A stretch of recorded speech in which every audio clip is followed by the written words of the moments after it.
All right, welcome, ladies and gentlemen. This is the Money Down Pod. That's my guy Sean White. You can follow him on Twitter at Dumpster. Oopsie, sorry, that was a picture that just fell down. At Dumpster Fire Fan. Myself at Kavon_Sports. Welcome. Happy week. Happy NFL. Week 1 is here. Got a great matchup coming up. Can't wait for that. This show is going to be great. We're going to recap college football, everything that we learned from week 1, and then we're going to give you our Super Bowl picks, just kind of like our NFL outlook on this upcoming season. And then tomorrow we will give you our college football week 2 picks and our NFL week 1 picks.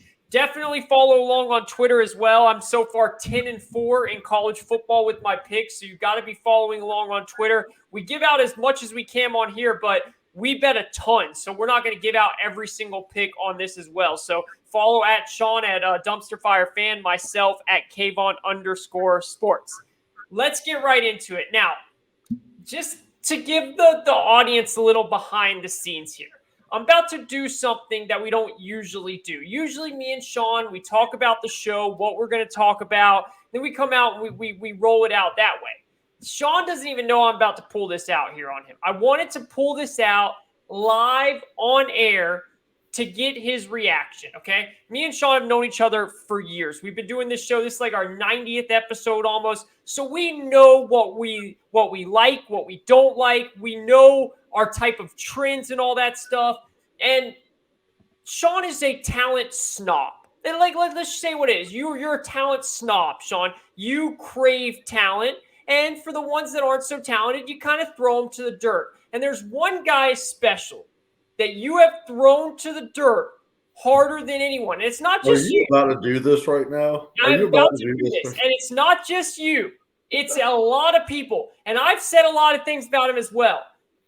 But Stetson Bennett is not a quarterback manager anymore.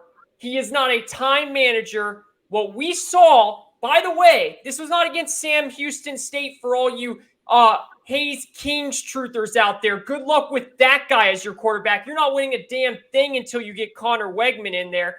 We're talking about against Oregon's defense. That's a Heisman Trophy finalist right there. Are you ready to turn around and say that Stetson Bennett is actually a legit QB like I'm doing right now, who I was with you? I said this guy's a game manager. I'm admitting he is more now. As you, though, the talent snob that you are you ready to admit what Stetson Bennett has become?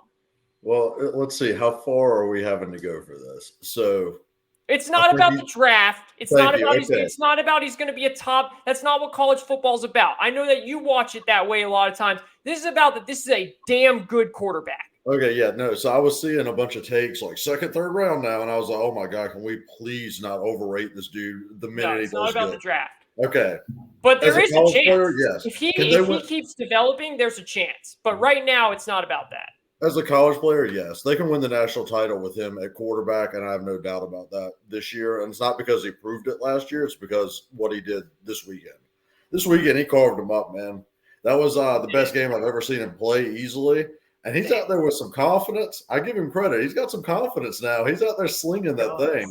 So, hey, I was going to give Stetson Bennett his props because I was probably one of the bigger haters on him last year. I honestly thought they couldn't win because of him. And, I mean, weren't alone. You weren't alone. Yeah, let's be fair. Yeah, I wasn't alone in that either. But he definitely has came out this year. And, honestly, I think it makes Georgia very dangerous because what they did lose that little bit on defense, I feel like they've gained it on offense this year. So I think they're going to match Bama time and time again this year. It's going to be a tough matchup between those two. And we're probably looking like a double game, the SEC final and a national championship between those two, because that was my takeaway from this weekend. They're on a different level, man. Yeah. It's a whole nother level. I mean, Bama just kind of just messed around with Utah State toward the end of the game and didn't feel like putting up points, but they were unbelievable. Then you have the way Georgia played, replacing all those starters. I mean, their 5-star corner came in as a freshman, and his ball tracking was some of the best you can see in the country already. You have Jalen Carter up front. That defense is legit again. They have 4, but let's call it 3 because one's a freshman. 3 legitimate tight ends. They're not even using Eric Gilbert that much. And I've got to throw this out there because I'm a receiver nut. I didn't love George Pickens his freshman and sophomore year. He grew on me, and it was his improvement. And I was meant to look up Georgia's receiving coach but I didn't. I think their Georgia receiving coach is actually pretty underrated in the country, in my opinion, because this is what I saw. I saw A.D. Mitchell last year make Pickens type freshman plays, and now this year, if you watch his route running and crispness, he's improved another level as well. So the way they're developing receivers at Georgia, that isn't going to miss on my eye either, because A.D. Mitchell looks like a stud himself as a sophomore. That offense is legit. And if Stetson keeps playing this way, they definitely have a chance to knock Bama off this year. Whereas I kind of thought it was going to be Bama and everyone else, because, again, I still wasn't buying the Stetson Bennett train or anything like that. But now he's came out and shown that I have to give him the respect he deserves. He's out there slinging that thing. And while I'm not going to go as far as these people that's like second, third round in the league, I think that he definitely is to that now. Aaron Murray, A.J. McCarron, he's going to be solid and win a championship level quarterback in college. And I got to give him his props. He's really came out and proved it. Yeah, the only difference with those guys that you named is I can't ever recall, and maybe the listeners out there can bring up a moment, and it's just too far ago that I don't remember it. I can't ever recall where Aaron Murray and A.J. McCarron went out and actually won a game like that. Oh, yeah. Stetson Bennett won that game. I mean, Stetson Bennett, and I think it's to your point of the swagger, man. I think him getting that championship has thrown something off his back where he looked so cocky. It was incredible to watch, man. His throwing motion, he doesn't have like the arm strength, obviously, that you love to see, but he's accurate, dude. And he actually is not that bad throwing the deep ball, as a lot of people wanted to shun him from. And like, I can't get this out of my head of, this is Oregon, dude. Like, I understand they're going through a coaching change. Oregon was still a very good team coming into into the season.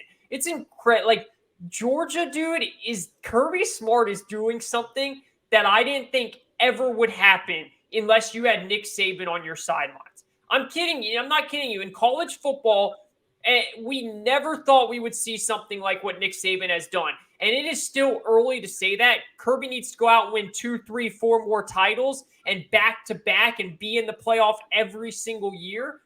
But he is starting to put together a team in Georgia where we can walk into the season saying it's Georgia, Alabama, and everybody else, instead of just Alabama and everybody else. And Alabama played a Utah State team that people forget won the Mountain West last year and has a really dynamic offense, and they shut them down to 0 points. So both of those teams really just showed that, like you said, they are the standard, and nobody is touching them. But I wanted to start the show off like that because not just you, I mean, even though you were like the catalyst of it, but me as well, I shitted on Stetson Bennett as well, and he deserves his props. He will be in New York at the end of the year if he keeps playing like that. Like, he will be in New York. I'm not saying he's going to win the Heisman, but if he plays like that, he will be in New York for the Heisman Trophy ceremony, which I don't think anybody would have bet or taken a bet on that, which is absolutely absurd. Do you want to add anything on those teams before we move on? No. So, I mean, Georgia came out and dominated. I wanted to talk about Oregon for 1 second because I think a lot of Oregon fans are probably freaking out. They've just got to give this some time with Dan Lanning there. Yeah, Dan Lanning's going to be fun. And also, can we stop with Bo Nix at this point? Yeah. Can I just put the nail in the coffin on Bo Nix? Really wasn't great at Auburn. I mean, he was very hyped from just his dad being there and everything like that. But I think it's time they move on to their freshman guy too, or their young guy, and just see what they have there. We know what Bo Nix is at this point.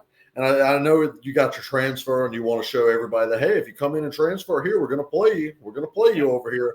But Bo Nix isn't the guy. They kind of let him out there to slaughter. But, yeah, Georgia and Bama, completely different level. I had that Oregon plus 17.5 because I thought they'd keep it close. That was a horrible bet on my part, so never again. I thought they would too. Yeah, I thought they'd at least keep it respectable. No, it wasn't even a match. So that was just one of the big games that I'm glad we got to hit on. I didn't know we were going to hit on it first, obviously, because you threw the little curveball at me, which I respect. I was a big hater of it, so I understand. But I was going to give Stetson his props, too, because he definitely played lights out. And he probably had the best performance of the weekend, not Anthony Richardson related, probably. It's one of those two. So that was a great performance by Stetson. And we can move into that. I'm glad you brought up Anthony Richardson. We can move into that game. I think that was the best game of the weekend, the Florida-Utah game. And just real quick to put the nail in the coffin, you're totally right on Bo Nix. And by the way, and I know a lot of people thought that Georgia would win. I was with you. I thought Oregon would cover. That was just like literally college versus middle school, and it was very pathetic. But I also agree with what you said. Oregon fans, you got to pump the brakes. Dan Lanning's a hell of a coach. They got to get Bo Nix out there. Oregon will still get talent. Things will work out. Let's move on to the best game of the weekend, which was the Utah-Florida game. And there's so many emotions from this game, Sean, because you really feel for Utah because it's just like they could have won that game. I don't know what the hell they were thinking throwing the ball like that at the end of the game. I get it. They trust Cam Rising, and they should trust Cam Rising. And Cam Rising led a hell of a drive at the end there. That was all on Cam Rising. He used his arms. He used his legs. He put everything together to get them down to that goal line. The receiver slipped. It wasn't even necessarily Cam Rising's fault, but it's just a terrible way to end. But I think the biggest thing that we learned from that game is Anthony Richardson can win you football games by himself. He can, and this is where I will now step up, and I'm still going to ride my take that I don't think Anthony Richardson is something that my whole take was we are comparing this guy to Cam Newton and Tim Tebow and all these guys, and I don't see it in his arm. I do not see it. I see the power in his arm. I don't see the accuracy at all, and that's why I think it's way too far of hype. And I'm going to stick to that take, and it might throw egg on my face very shortly. But I'm going to stick to that tape. But what I did learn is with his accuracy issues or not, that man can win a football game on his back. And what I said before the game with the swamp and the humidity and the fans, all of that took into place because that place was insane. We saw Utah players throwing up, but the biggest storyline was Anthony Richardson won that game with his just surefire athleticism. What are your thoughts? Yeah, so I've got to give you props from our last show. You said the swamp was going to play a big factor. I took that as the crowd noise and how the crowd was going to react, and that's what I mainly focused on. So I thought Utah would have no problem. Then it clicked in my head, and it's because I've lived in humidity in North Carolina my whole life, and I've been to Florida. I forgot that Utah has just never experienced that at all. It's crazy. And I know that, you see it in the NFL when New England goes to Miami, they struggle. Sometimes early in those the Jacksonville Heat as a Jags fan, you see some teams come and struggle. I didn't think about Utah just never dealing with that at all.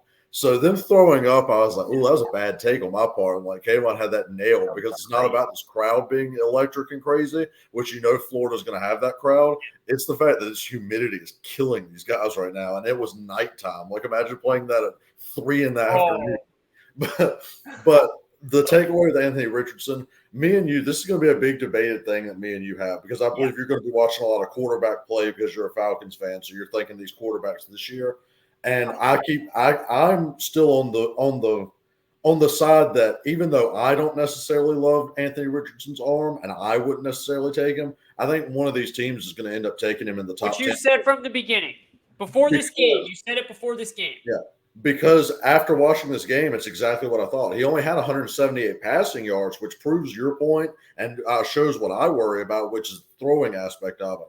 But with his legs, he just carried him to victory by himself. He was escaping the pocket, doing everything. Everyone's talking about it, but that spinning and a fake pump fake throw for the 2-point conversion, that's one of the best highlights you're going to see. That is Cam Newton written all over it. Yeah, that's one of the best. Yeah. Yeah, it's unbelievable. You can watch it several times and you're almost like, how did he even do that? With his body and everything. That's an athleticism feat that you're just not going to get but from very few people that even come across and live like that.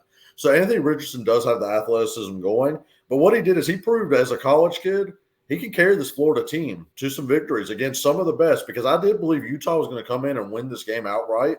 And they came in and got buzzsawed. And that just proves to me, I think that Florida's going to have to watch out these next 2 games because Florida's susceptible to these trap games too. So they get way high and then way low. But Florida's going to be something dangerous to deal with just because of their quarterback situation. And their head coach come out and prove that he knows how to run a game plan. Yes. Billy Napier was a great hire. We both agree with that. But he came out and showed that he belongs. Let me flip this to a Pac-12 thing. Pac-12's playoff hopes just ended, in my opinion. Yeah, it sucks. It sucks for the Pac-12. Yeah, the Pac-12 they can't get out of their own way sometimes, man. They had to win that game because, like I said, I believe Florida's probably going to finish midway in the SEC East. Yeah, they might lose to Kentucky, they might lose to Tennessee, and then Georgia's obviously going to be over there. So when you have a loss like that to a Florida team, even though it was close, even if Utah runs the table, when this playoff committee starts looking at things and they're already basically going to have that Georgia and Bama loaded up to go 2 in. There's no way any of these Pac-12 teams are going to make it. And the whole USC thing, I just don't buy them going undefeated. I'm sure we'll get to talk about them throughout the year. But that really sucked because it kind of put the nail on the coffin on one conference after one weekend immediately. And again, that's why the 12-team playoff is going to be kind of nice to have because it's not going to end up screwing you over on one loss like that out of conference. Yeah, it is unfortunate because I think Utah's a hell of a team, man. They are a hell of a team. And you're right. It's going to take them not just to run the table, they're going to have to run the table in extremely impressive fashion. I mean, I'm talking dominate USC, dominate Oregon, and hope that Florida doesn't slip up, just like you said.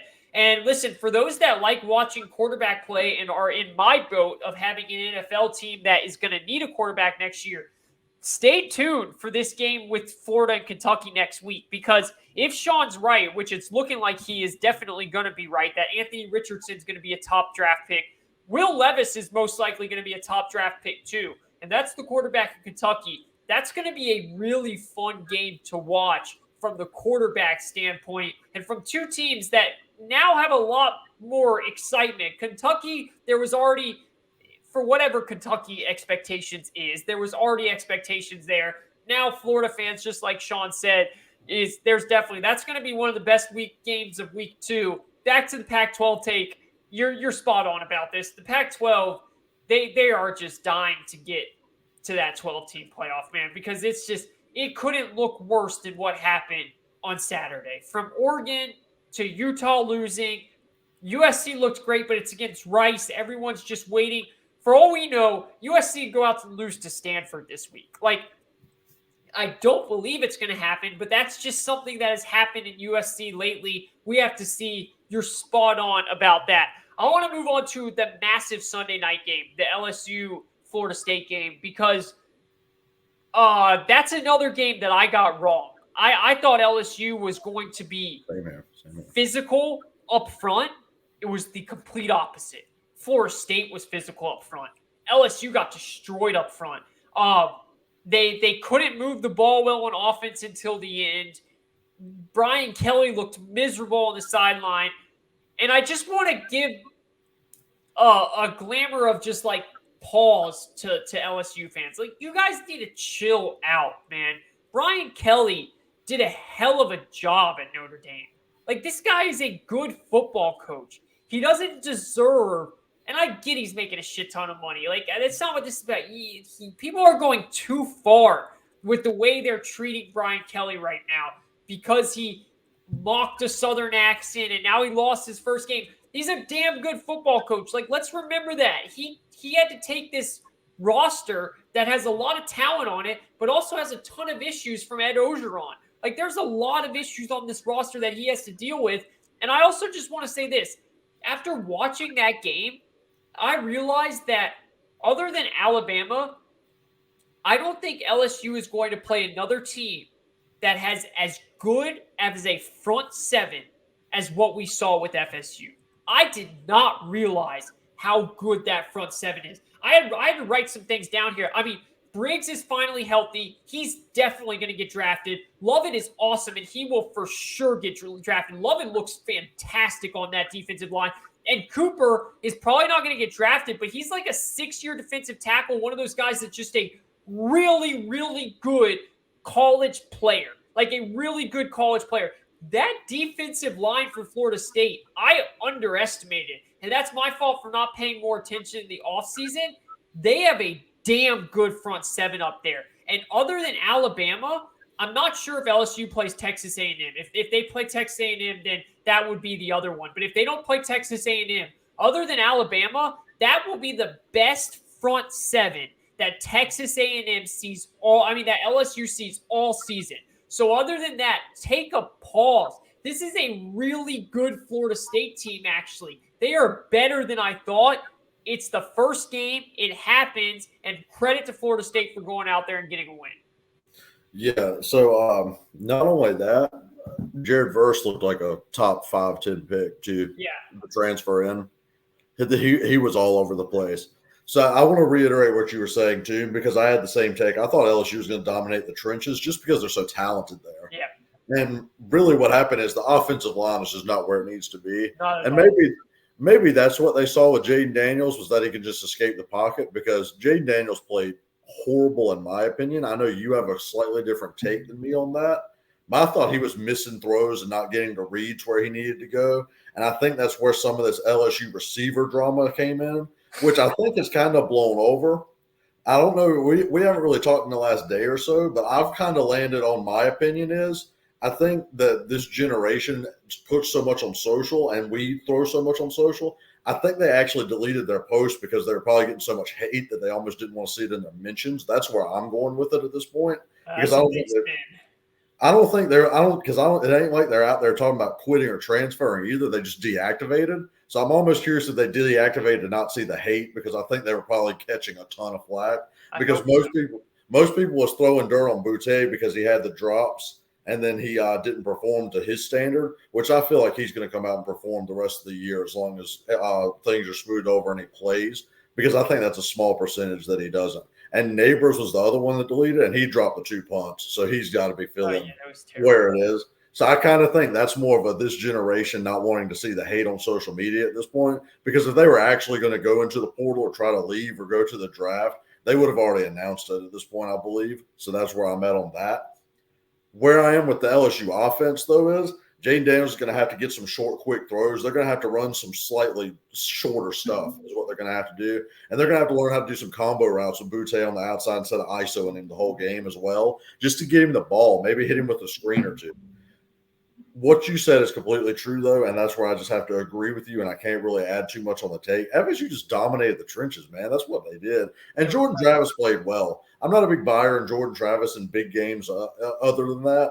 I think these two teams are both still rebuilding. Maybe one's a little further ahead. But FSU came out and did what they needed to do, man, and they're going to make a little bit of noise in the ACC. I don't think they're going to contend in the ACC at all. But I do think they showed up. They got a big win that not a lot of people were expecting. And they're going to be a fun team to watch because of that front seven, like you said, because of that run game. And they showed that, hey, they're a big physical team now, and they've kind of rebuilt the trench part of their team. So they came out and did what they needed to do. When it comes to Brian Kelly, let me put it this way. They do need to give him a chance, but Brian Kelly also needs to understand he's not at Notre Dame anymore. No. He's got to stop with this stuff. He was messing with the media about being late. They don't care about you down there in LSU, man. They're not these Notre Dame media elites up there that are like punctual and care real deep and don't want to upset you. They don't care in LSU, dude. So he's going to have to learn that a little bit and not really antagonize them when they're out there losing like that. But he'll learn that as he goes, or either he's just going to stay confrontational because he's Brian Kelly. Yeah. But you got to give him a chance, LSU fans. I think he's going to turn it around. He's always had good offensive lines. This isn't his type of offensive line. He's always been good in the trenches. I think you'll get the skill positions and the quarterbacks to make him good. You just got to give him a year or two. It's a big rebuild, like Kayvon was saying. So give Brian Kelly a chance. You got to give him a chance. He's a really good football coach. I want to talk about the Boutte thing, because if that is true, how you look at it, I actually haven't heard anyone say that. So I do like that. Then I would respect that. If that's the case and they simply don't want to hear the hate, because let's just be honest, both of them were trash. And that I feel bad because I'm like contributing to the hate now, but they were terrible. Like I texted you, if Boutte catches one football, they win the game. Like, this game is different, or at least it goes to overtime. So that would be fair, and I would totally understand that. If they do end up transferring, it is pathetic, Sean. We can't get to this point in sports where just because this is the generation where you have one bad game and you go home and leave. Like, that just can't happen. That kills what sports is. That kills what life is. Like, they're going to have awesome lives because they're great athletes, but everybody goes through turmoil. You got to be able to fight it. And if you don't learn that at a young age, not to give like a life lesson here, but it's gonna hurt you bad when you get older. So I hope that you're right on that. I really do. And if you will be right, if we find out that they don't transfer, then we can pretty much go with that's what it looks like. In terms of the LSU offense, yeah, Jaden Daniels was not great. I still put more of it. I think that what you're talking about, making him one-on-one, I think LSU thought we can make him one-on-one because he's that good. And I think he is that good. But I just think he had a bad game. I think LSU thought we don't need to scheme up stuff for this guy. Just throw him the ball, whether it's late or early, and let him do his thing like Jamar Chase and Justin Jefferson did. And I think, again, that he proved that maybe he can't handle that. Now, Jaden Daniels was late on a couple throws. There's not any doubt about that. But the throw in the touchdown on the first drive hit him right in the hands. And he held it, and then he hit his back on the ground. He dropped it. You can't drop that. You got to hold on to the football. Like, if you're this guy that everyone's raving about, you got to be better. And I think LSU thought more expectations of him of, we don't need to worry about this guy. Just get him the football. He'll catch it. He'll come up with plays. And now maybe they have to reconsider that. Or maybe it's just one game and everything will be fine. We'll see. But I'm not dumping my stock on LSU. For this season, I never expected them to do much. But I expect LSU in the future to get better. For FSU, if they blew that game, Mike Norvell would have got fired. Like that he would have got fired on the spot. It was happening on the spot. That was a huge win for Mike Norvell because if they blew that game, he would have got fired. And let's be honest, they were the better team. They deserved to win that game. So I'm glad that they did win it for that aspect. But he saved Mike Norvell's job. They have a really tough schedule, man. I don't know what they're going to do in the ACC, but if that D-line keeps playing like it does, they'll have a chance. But my big thing is I'm not that high on Jordan Travis either, so I just can't put too much stock in it. But I was very impressed with the defensive line. Yeah, and let me say one more thing on Boutte, because I'm not selling my stock on him. A lot of people already try to on the draft sites and everything like that they're talking about. I think this is just his worst game he played, where nothing's going right. He had the drops, like you said, can't happen. He's got to be better on that, and I'm sure he would admit that. Let me just say what I meant a little bit better. I think they're going to need to scheme him to where he's at least the first read, since Jaden Daniels is one read going. Yes, that was the thing that I watched a ton, because I watch a lot of receiver play, so I was watching Boutte on his routes until he's off the screen because I don't have the all-22 coach tape. But there was times where Boutte was beating his man like off the line immediately, and Jaden Daniels was just taking off running. So that's another thing where I think it was just a combination of he had the drops, and then on top of that, he was wide open a lot of times, and the read just never came to him because Jaden wasn't in the pocket long enough. So, again, I'm not selling my stock on LSU, but I also want to reiterate, I'm not selling my stock on Boutte either, unless this becomes a big trend where he's dropping passes all year long or something like that. I think he's still going to be a stud receiver, and he'll be fine. So I wanted to throw that out there. Do you want to move on to that Ohio State Notre Dame game? Because that was an interesting opening game. Yeah. Do you want to start it off?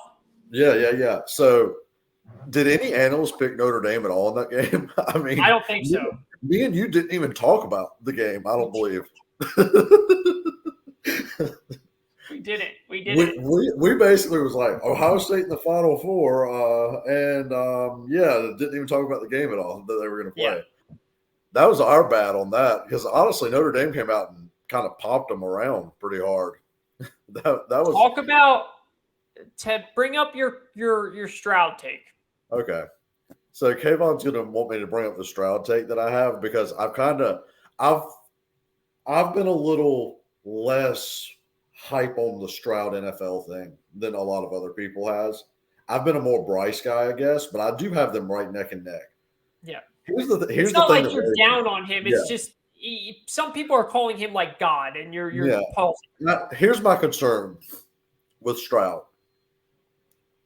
In the beginning of last year, before he started just throwing like 500 yards a game, he would have these shaky times. And it happened in his first game, Minnesota, all that, where he'd get under pressure. And, I mean, he just couldn't complete passes. Like, he was frantic back there. And what would happen is the game would be close, and you'd be like, wow, Ohio State kind of looks like they're not getting it. But then always what would happen, and I'd be paying attention for it, Olave or Garrett Wilson, sometimes Smith and Jigba, but mostly Olave or Wilson, and it's because they're crazy, would just bust one. and they'd be wide open by 20 yards, and Stroud would hit it, and it would get the offense in rhythm, and then it just became an avalanche of plays like that, where the other team was just demoralized, they were dominant, and it was dialed. It was ready to go. Here's what bothers me about Stroud. When that doesn't happen, when he didn't have Smith and Jigba in this game, and when Marvin Harrison wasn't just out there just dominating, Marvin Harrison Jr., and they didn't have Fleming because he was hurt, Stroud kind of looks average, man. Yeah. So here's what concerns me. He did put together a good game and run offense and dice them up and throw it to the short, and they just didn't make the big plays. But under pressure still, when he doesn't have those busting coverage, that game is close. It's not like they're blowing people out that way. So my one concern with Stroud is, are these receivers making him, or is he a big part with the receivers as well? Because you see these top quarterbacks. You saw Trevor Lawrence. You saw him go through iterations. Justin Ross was hurt. T. Higgins was gone. He was making it work with Amari Rodgers and some of these receivers you saw now, Frank Ladson, the transfer and stuff. You see iterations of that where you want it to go. You saw Justin Fields. He was making it work with Olave. He made it work with different people before. You see it. You want to see Stroud be able to go and win games. It's good that he won the game against a talented opponent. I'm just talking for his NFL future. It concerns me because I saw Bryce Young against one of the best defense we've ever seen in Georgia. Without JMO and without Mechie, he's hitting dudes in the hands trying to drive them down the field. And that's just something that I don't know if Stroud has in his bag right now, and that is what concerns me about him as a prospect. That's what concerned me overall about Ohio State on Saturday night. I think it's a completely fair take. And to put it in simpler terms, let me just ask you this question. If Bryce Young was Stroud size, how big of the gap would the gap be between the two? I don't want to go that far, but I think Bryce Young would be like a step under Trevor Lawrence in the last 4 or 5 years of prospects. That's the answer that I wanted, and that's what I figured you were going to say. I think that the only thing that is keeping them neck and neck is Bryce Young's size, which I think is legitimate, by the way, man.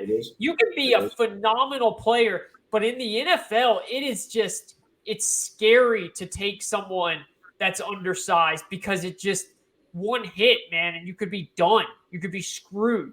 But I do think that Bryce Young is so good.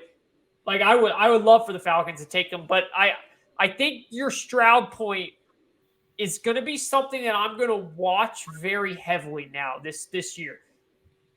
You already said everything that needs to be said on that. I want to talk about Ohio State here.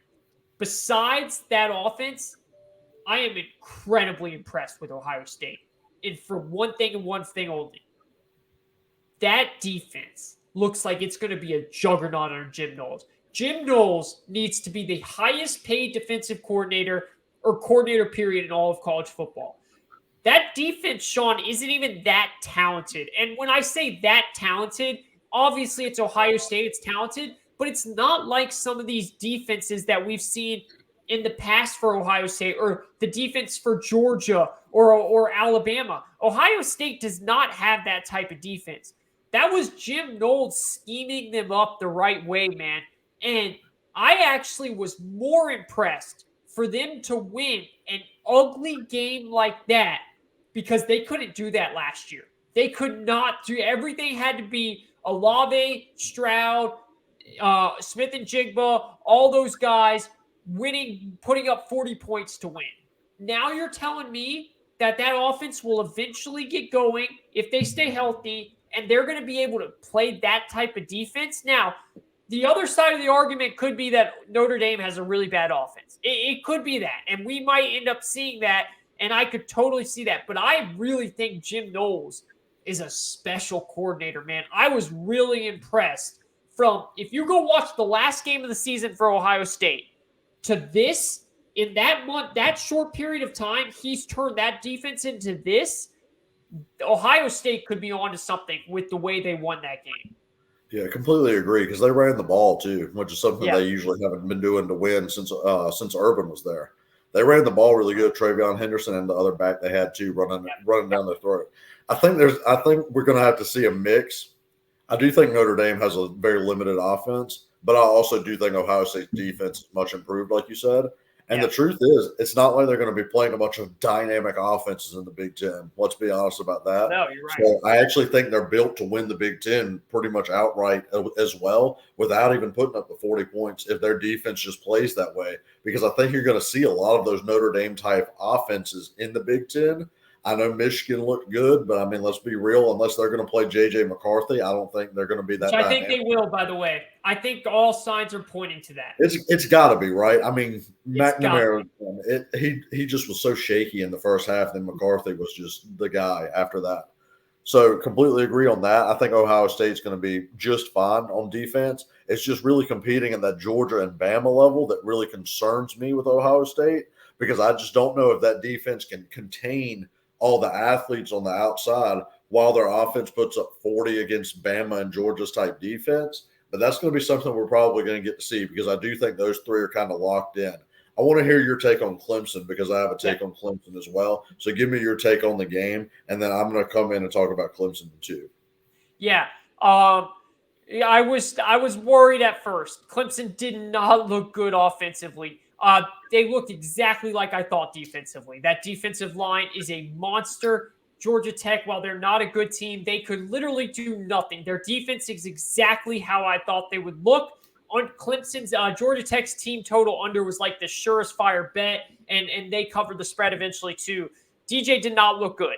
He picked it up in the third, which I was very happy with. I knew that they were going to get him to use his legs a lot more. I said that on the show last week. I said, watch them. Dabo's been talking about, and they did.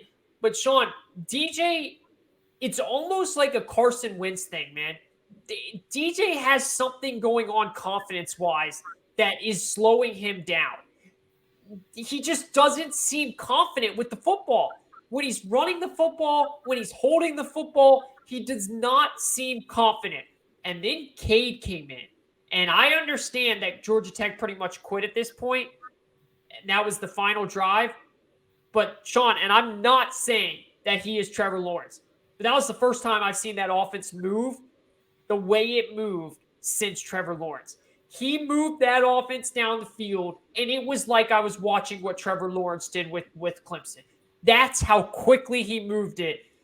I really like DJ, so I don't want to be right on this, but I feel like we're going to end up having to see a quarterback change at some point, and I want to be wrong on this, dude, because I really like DJ. I just think DJ's lost his confidence. When you watch quarterbacks all the time, it looks to me like he has lost his confidence with the football in his hands. He's too scattershot. He's not accurate enough. That's all it is. He's a big play quarterback, and they don't have big play receivers. That's what it comes down to. And that's the honest to God take. When he came in for Trevor, those games against Notre Dame, he was throwing big time plays to outside threats, right? Yeah. That's what he was doing. Last year, they didn't have that guy. This year, they have freshmen, but they're smaller. They're more more catch and run guys, and DJ misses high too much. Yeah. And even Trevor throws high pretty much the whole time, but that's why T. Higgins and Justin Ross and him were they're so good together. My take is they have to play Cade if they want to try to win the national championship. They have to play him. And they have to play him early to get him experience, because he's going to have to get reps in. But the truth is, he fits their offense better. And he fits their position better. Because you know what he did? He led every receiver and threw lasers. That's all it comes down to. To run that offense with the skill position players they have, to run the type of plays they're going to do, what we saw Trevor Lawrence do so well, what we saw Deshaun do so well, they threw it out in front of skill position players. They ran after the catch. They were some of the best in the country at it. And what did Cade do? He came in immediately, out in front, run after the catch, move the ball, diced them up, touchdown. Immediate success. And that's not a knock on DJ. It's just not the type of quarterback he is. And they don't have the type of skill position players they need. I just don't think it's suited for him to play that way. And you are right. He's lost his confidence some. But he's too scattershot. He can make two great throws, and then all of a sudden it's 3rd and 7 because he's missed 2 layups. And you can't miss layups in an offense like Clemson has without big-time skill players. So I think they're going to need to put Cade in and just let him play. And I think they might have a shot at the national title if he is the guy that he looks like he can be. But you're going to have to get him some reps in there, because not only is Cade going to make those wide receivers better, he's going to make a guy like Shipley better throwing the screen game, because he's going to throw Shipley the screen where it needs to go. He's going to be more of a threat with Shipley running because Cade's so athletic back there. I think they're going to need to make a change. I don't think Dabo wants to admit it. I think everyone feels the same way you and I do. We like DJ. We like him, but I just don't think he fits the offense they need him to fit. And I think he's probably going to have to transfer out. I think he'll do better than Rattler transferring out, but I think he's going to have to transfer out somewhere and just really try to pick a good spot for him to look good next year. That's my take on it. That's what I got from that Georgia Tech game. And I think over the next 2-3 weeks, I think Dabo is probably going to start seeing it that way, unless DJ just somehow can get that scatter shot accuracy issue down. Yeah, I think you're spot on, man. And they've got Wake and NC State coming up. And Hartman's back for Wake. Hartman's coming back. So that's the big time thing. Yep.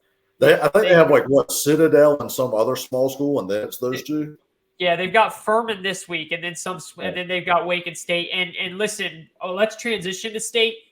State, even though State's offense pisses me off so bad, their defense is still really good, and they're gonna have to do something to be. Listen, I'm gonna say this right now: NC State, outside of Iowa, runs the stupidest offense in the country. It is the dumbest. It's been since Dave Doran has taken over. And they've had some good offensive coordinators there since Dave Doran's taken over. They run every single play is pulling teeth. It's pulling teeth for Leary out there, man. There's no easy play. There's no easy scheme up and easy pass for him.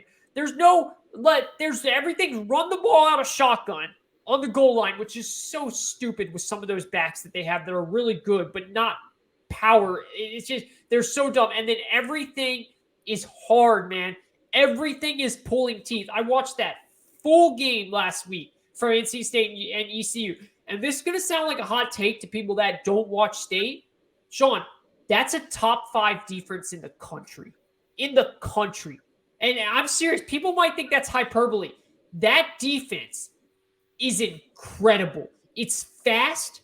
It's physical. And it can go all over the field. I understand they let 20 points up, but to ECU. But no disrespect to Holton Ayers over there, bro. That boy can sling the football down there at ECU. He has no fear. He throws the ball all over the place. It's actually really fun, and I might have pronounced his name wrong. Forgive me if I did, but it's actually really fun watching him. That defense, man, is so good.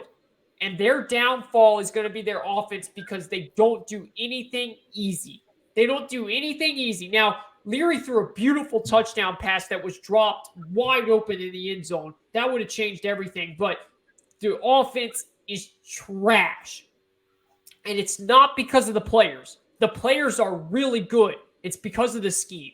The scheme does nothing to help Leary and the players out. That is my big take from that game.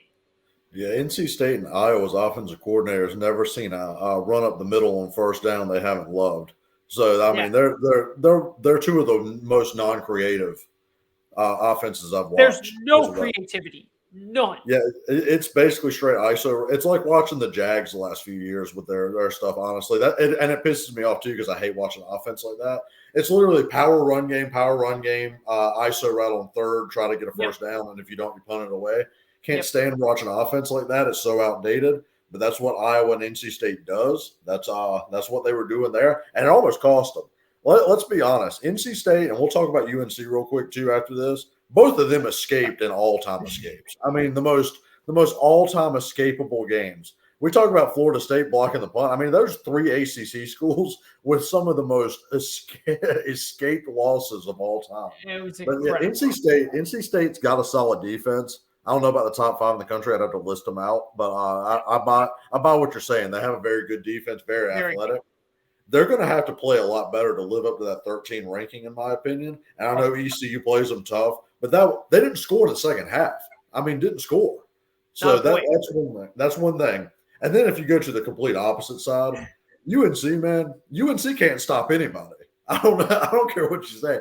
And that was the bet of my lifetime, and I put it out on the show. It cashed by like 100. You said it would cash before halftime, and it did. Both teams cashed it. when I saw that over under at 56, I was like, yeah, that's an over immediately because App can score.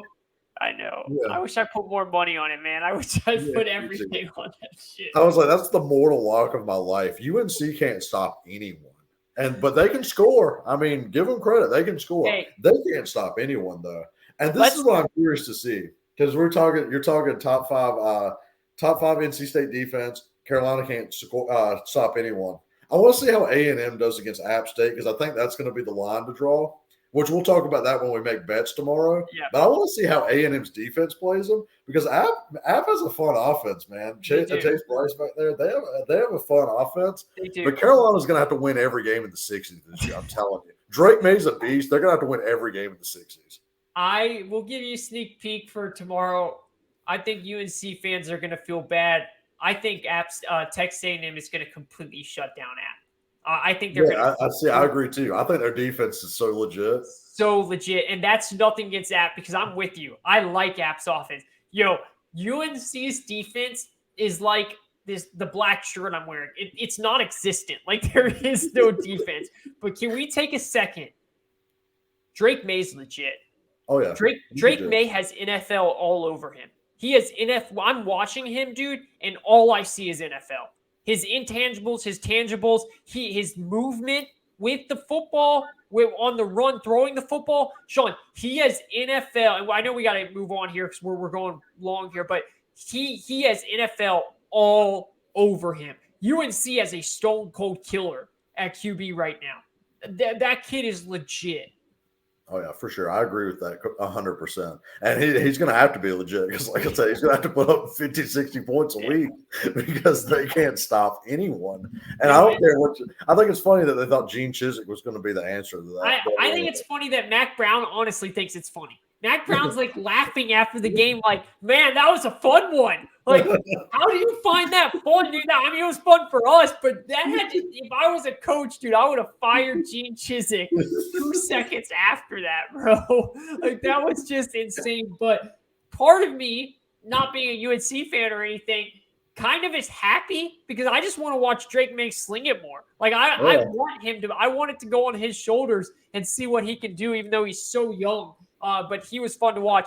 Let's move on here. We'll do more NFL as we go, but let's go ahead and give our Super Bowl picks and get out of here. Remember, tomorrow we will do our college and NFL Week 1 picks.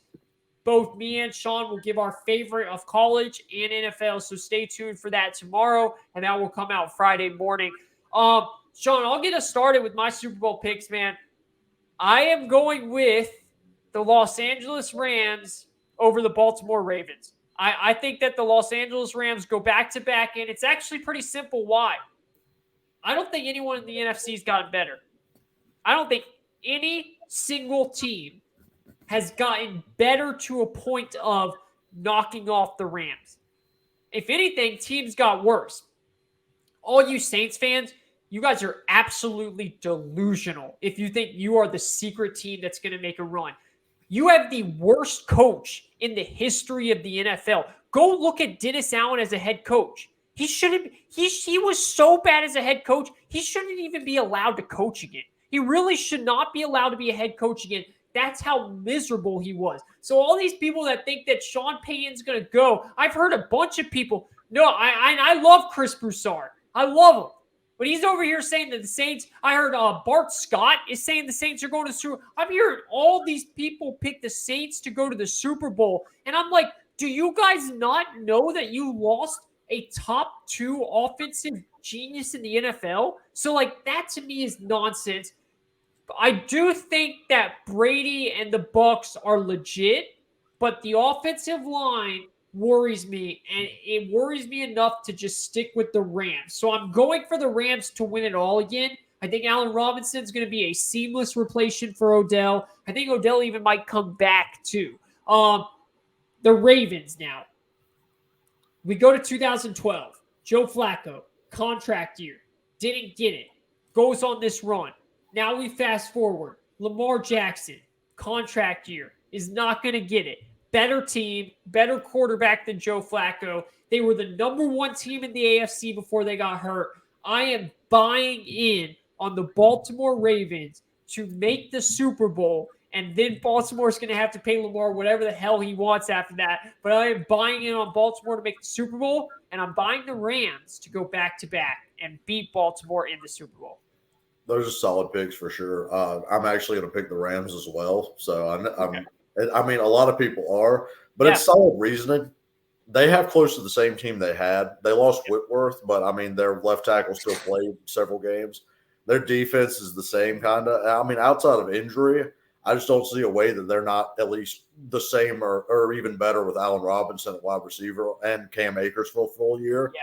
I don't see how they're not at least the same or improved on offense, and their defense is always going to be up there.